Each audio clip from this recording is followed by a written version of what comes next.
What happens when the world's most famous faces cross paths with the world's most dangerous criminals? Hollywood may have its own dark secrets, but nothing sends a chill down the red carpet like whispers of the Mafia moving in. Are the rich and powerful ever truly safe when the mob has them in their sights? Buckle up, because we're about to dive into 25 real-life stories where fame met the mob and only one survived. Which case will shock you most? You'll have to stick around to find out. Bugsy Siegel. It doesn't get more legendary than Bugsy Siegel, the man who practically invented Las Vegas, partied with Hollywood royalty, and thought he was untouchable. Siegel loved the spotlight as much as the shadows, making friends with movie stars while running rackets for the mob. But in 1947, Siegel's luck finally ran out in spectacular fashion. One June evening, as he lounged in the Beverly Hills home of his glamorous girlfriend Virginia Hill, a hail of bullets shattered the window and killed him instantly. Some called it the first drive-by in Beverly Hills history. Cops arrived to find Siegel sprawled on a blood-soaked sofa, his famous blue eyes wide open. The message was loud and clear. Even the most charming mobster could be erased in the blink of an eye. Theories swirled. Was it a mob payoff gone bad? A betrayal from inside his own circle? Or just the cost of crossing powerful men who never forgot a debt? One thing's certain. Siegel's death ended the idea that celebrity could protect anyone from the Mafia's reach. The Hollywood set was left rattled, and the mob sent a message that echoed through Tinseltown for decades. Johnny Stompanato. Hollywood scandals don't come messier than the murder of Johnny Stompanato, a suave bodyguard for Mickey Cohen and boyfriend to screen siren Lana Turner. Stompanato became as notorious as any A-list star. The tabloids ate up their fiery romance, but behind closed doors, it was all jealousy and threats. Then came the shocking climax. In 1958, Stompanato was stabbed to death in Turner's Beverly Hills home. The story that made headlines? Turner's teenage daughter, Cheryl Lee, claimed she did it, defending her mom from an out-of-control gangster. But Hollywood loves a twist, and rumors quickly exploded. Did the mob stage the murder to send a warning? Or was Stompanato simply too volatile to survive in any world, criminal or otherwise? For days, Los Angeles was gripped by speculation. Had Tinseltown just witnessed a real-life mafia hit in the heart of its golden age? The coroner ruled it self-defense, but the whispers never faded. Turner's career was never the same, and the city learned that even the brightest stars could find themselves trapped in a web woven by the mob. Sal Mineo was the kind of star you never forget. With those haunting eyes and a resume that included rebel without a cause, he seemed to have it all: fame, talent, and a string of awards before he turned 30. But in 1976, Mineo's life ended in a dark alley near his West Hollywood apartment, stabbed to death in what police called a random mugging. The public didn't buy it, and rumors of a mafia connection took off almost immediately. Why? Mineo had made enemies with shady figures in the music world, and there were whispers that he'd been threatened before his death. Was it a shakedown gone wrong, or did he stumble onto something bigger than himself? Even today, some believe Mineo was silenced for reasons only the underworld will ever know. What's undeniable is how his murder chilled Hollywood's creative crowd. For actors hoping to cross genres or circles, it was a brutal reminder. Not even Oscar nominees are immune when the wrong people start making demands. Virginia Hill. She was the queen of the mob's Hollywood social set, the woman who knew where all the bodies were buried, and more than a few secrets besides. Virginia Hill, once dubbed the Flamingo's Lady, made millions running errands for the Chicago outfit and sharing tables with icons from Frank Sinatra to Clark Gable. But when Bugsy Siegel was murdered in her Beverly Hills home, Hill became more than a witness. She became a liability. Fearing for her life, she fled the United States, bouncing from Switzerland to Austria, always looking over her shoulder. In 1966, she was found dead in Salzburg. Official word was accidental overdose, but veteran mob watchers weren't convinced. Too many loose ends, too many enemies, and way too much money that vanished without a trace. The case closed, but speculation exploded. Was this a case of the mob cleaning house, or was Hill just another ghost in a long line of inconvenient women?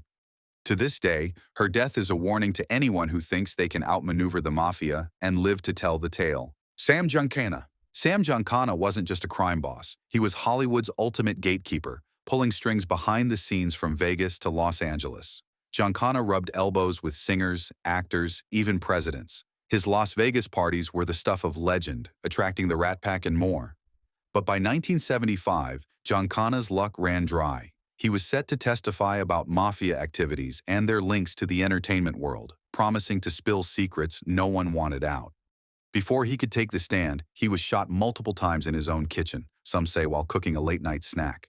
No one heard a thing, and no one was charged. The message? Silence isn't just golden, it's enforced. For Hollywood, the murder sent a clear signal. The mob didn't just run rackets. They could erase anyone who threatened to lift the curtain. If you thought the movies were wild, real life was even wilder. Dino Bravo. Wrestling fans know him as the Canadian strongman, but Dino Bravo's story is less about the ring and more about what happened outside it. After retiring from a colorful wrestling career in the 1980s and early 1990s, Bravo needed a new gig. He got involved with cigarette smuggling in Montreal, a business controlled by the Mafia. Bad move. In March 1993, Bravo was found dead in his own home, shot 17 times in what police called an execution. No robbery, no struggle, just cold, calculated murder. His family was left stunned and terrified. Some say Bravo was getting too greedy. Others believe he knew too much. For fans, it was a shocking twist. And for the underworld, just another message delivered the only way they know how. If you think crime only touches those in gangster movies, Dino Bravo's story tells a different tale. Gus Greenbomb. Hollywood and Vegas were once connected by more than just a stretch of desert. Mob boss Gus Greenbomb was the bridge. He ran casinos, made friends with film stars, and lived like a king, with the blessing of the Chicago outfit. But Greenbomb wasn't content with just taking orders. He got ambitious, and that spelled trouble. By 1958, the mob suspected him of skimming cash and planning an exit. Then came the classic mob punishment. Greenbomb and his wife were found brutally murdered in their Phoenix home. Their deaths were as public as their lifestyle, and the violence sent shockwaves through the Vegas and Hollywood elite. Suddenly, the high rollers knew loyalty wasn't optional, and ambition could get you killed. Greenbomb's murder became the blueprint for every Hollywood tale of mob betrayal. A reminder that Vegas, like the movies, doesn't always have a happy ending. Paul Castellano. Even the boss of bosses isn't safe when the mob turns on itself. Paul Castellano, known as Big Paul, ruled the Gambino family with an iron fist and a taste for the finer things. He wore tailored suits, dined at the city's best restaurants, and played host to celebrities and politicians alike. But by 1985, Castellano had made too many enemies. Rival mobsters wanted his throne, and his high-profile lifestyle put a target on his back. The world watched as Castellano was gunned down in front of Sparks Steakhouse in Midtown Manhattan right before Christmas. The hit was so brazen, so public, it looked like a scene from a gangster film, except this was all too real. Hollywood took note, and Castellano's murder inspired decades of crime dramas. For the Mafia, it was just another day, another boss gone. But for the rest of us, it was proof that the mob's reach extended everywhere, even to the kings of their own criminal castles. Anthony Spilotro. You can't talk about the dark side of Hollywood without mentioning Anthony Spilotro, a real-life mob enforcer who made Vegas and Los Angeles his personal playground. Spilotro wasn't just a gangster. He was an advisor to big-budget crime movies and a favorite name drop for anyone wanting a taste of danger. But his reputation came at a cost. By the mid-1980s, Spilotro's violent antics and growing ego ticked off the wrong people, his own bosses. The mob's patience wore thin, as Spilotro brought more heat than profit, making headlines and enemies in equal measure. In 1986, he and his brother disappeared, only to be found days later buried in an Indiana cornfield. The way they were killed, beaten, and buried alive was a clear warning to others. The hole in the desert hit became legend, immortalized in movies like Casino, which borrowed heavily from Spilotro's wild, reckless career. For Hollywood, his death was a chilling reminder that the real underworld didn't just inspire scripts. Sometimes, it wrote them in blood. The lesson? Even if you're the mob's favorite movie consultant, when you outshine the boss, your story ends in the dirt. Jimmy Hoffa. When Jimmy Hoffa vanished in 1975, America didn't just lose a union boss, they lost a celebrity who had dinner with movie stars, advised presidents, and got name-dropped in just about every mob flick for the next 40 years. Hoffa was the king of the Teamsters and a powerful friend, or enemy, to both Hollywood and the underworld. But when he tried to muscle his way back into power after prison, the Mafia wanted him out, permanently. One summer afternoon, Hoffa left a Detroit restaurant and was never seen again. No body, no note, no real closure. The FBI spent decades digging up empty fields and running down tips, but all they found was legend and rumor. Books, movies, and documentaries all tried to solve the mystery, but the only folks who truly know what happened aren't talking. For Hollywood and real-life power players, Hoffa's disappearance became the ultimate cautionary tale. Play with the mob, and you might just disappear without a trace. Carmine Galante. Some mobsters just can't help but make enemies. Carmine Galante, known as the Cigar, was notorious for his brutality and appetite for power. He ran the Bonanno family, ruled the heroin trade, and made it clear he wasn't interested in sharing. But his arrogance backfired spectacularly. By 1979, Galante's rivals had seen enough.